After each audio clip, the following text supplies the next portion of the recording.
আসসালামু আলাইকুম ভাইয়া। ভাই এদিকে ধরো। আসসালামু আলাইকুম, ভালো আছেন আপনি ভাইয়া? আসসালামু আলাইকুম, ভালো আছেন আপনি? আসসালামু আলাইকুম, ভালো আছেন আপনি? আসসালামু আলাইকুম, আসসালামু আলাইকুম, আসসালামু আলাইকুম রহমতুল্লাহ। ভাই যত সালাম তত নেকি ভাই, তাই না? আচ্ছা ঠিক আছে, শুকরিয়া। ভাইরা কোথা থেকে আসছেন আপনারা? আমাদের বাসা নওগাঁ জেলা মান্দার থানা। নওগাঁ মা থেকে আসছেন ভাইয়া। ভাইয়া আপনার বাসা কোথায়? আপনার সবার বাসা কি সবার বাসা নওগাঁতে? নওগাঁতে। আচ্ছা, আপনারা সবাই কি বন্ধু?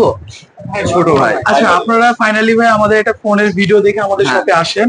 আসার পরে 13 প্রোডাক্ট ভাই আপনি দেখেন এবং প্রোডাক্টের কোয়ালিটি, দাম এবং কিছু রিপোর্ট, ওয়াটারপ্রুফ সব মিলে আপনাকে প্রোডাক্টটা চেক করে দিয়েছি। হ্যাঁ, সাথে ভাই আপনাকে একটা কেবল ফ্রি দিয়েছি এবং হচ্ছে ফোনের সাথে বক্সটাও দিয়ে দিয়েছি এবং একটা আছে মেমো দিয়ে দিয়েছি। এই প্যাকেজটা ভাই আপনার কাছে কেমন লেগেছে ভাই? আমার কাছে কেমন লেগেছে না দর্শকদের শেয়ার করেন ভাই, যা বলবেন মন থেকে বলবেন। অবশ্যই ভাই, আমার কাছে অনেক ফোনটা ভালো দর্শককে লাগছে। দেখেন, কি কালার নিয়েছেন ফোনটা? ফোনটা হোয়াইট কালার। একটু দর্শককে দেখেন, দর্শক দেখুক। জি ভাই, এই যে ফোনটা হোয়াইট কালার। সার্ভিসটা কেমন পাচ্ছেন ভাই আপনি? সার্ভিসটা অনেক সুন্দর ভাই। সুন্দর ভাই। কি কাজে ফোন ব্যবহার হবে ভাইয়া? ফোন আপনি ব্যবহার নির্ভয় হবে, বলেন না ভাইয়া। ওই একটু ছবি টবি ওঠাবে বা ভিডিও গেম খেলা এরকম। আচ্ছা, আপনি কি আমাদের সার্ভিস সন্তুষ্ট ভাইয়া? অবশ্যই ভাই, না, আপনি সন্তুষ্ট? আপনারা আসবেন, অবশ্যই। আমাদের জন্য দোয়া করবেন, ঠিক আছে ভাই? ঠিক আছে ভাই। Thank you so much. আপনার সাথে কথা বলে ভালো লাগছে, দোয়া রাখবেন, ঠিক আছে ভাই? অবশ্যই। আসসালামু আলাইকুম। আপনার সাথে